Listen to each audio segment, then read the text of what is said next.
মাত্র ৪০ মিনিটে একটি গোডাউন ও ৩টি দোকানে চোরের হানা। নগদ টাকা সহ মালামাল নিয়ে লাপাত্তা ৩ সদস্যের চক্রটি। এই ঘটনাটি ঘটেছে রাজধানীর মিরপুরে। পুলিশ বলছে দ্রুত সময়ের মধ্যে চক্রটিকে আইনের আওতায় আনা হবে। Vision hot and cool AC 4-ওয়ে সলিনয়েড ভালভ টেকনোলজিতে হিটিং ও কুলিং দুই মোডেই কাজ করে সমানভাবে। Vision hot and cool AC. শুক্রবার ভোর 4:20 সিসিটিভির ফুটেজে দেখা যায় একটি প্রাইভেট কার মিরপুর 10 নম্বরের এ ব্লকের 20 নম্বর রোডে ঢোকে। 3 ব্যক্তি গাড়ি থেকে নেমে একটি মুদি দোকানের তালা কেটে ভেতরে প্রবেশ করে। এ সময় তাদের হাতে ছিল ধারালো অস্ত্র। এরপর দোকান থেকে নগদ টাকা সহ বেশ কিছু মালামাল নিয়ে যায়। দোকান মালিকের দাবি, মূল্যবান পণ্য সহ কয়েক লাখ টাকা নিয়ে যায় চক্রটি।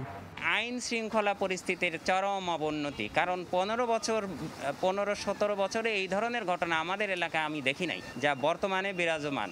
তো এইগুলার থেকে আমরা উত্তরণ চাই, প্রশাসনকে বলতে চাই এগুলা কঠোর হাতে দমন করতে। একই কৌশলে কাছাকাছি 3টি দোকানে চুরি ও একটি গোডাউনের তালা কাটে ওই চোর চক্র। এমন গণচুরির ঘটনায় আতঙ্কিত ভুক্তভোগী ও স্থানীয়রা।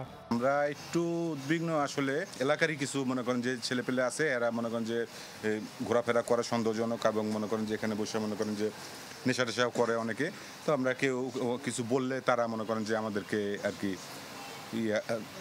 তার গুরুত্ব দেয় না। কটা দোকান বন্ধ করেন, কেমন বেচাকেনি কেমন, এরকম মানে কটা বন্ধ, এরকম অনেক কিছু আশ করতেছিল। একটা কাস্টমারের মানে এইসব আশ করার কোনো নাই, মানে করতে পারে না।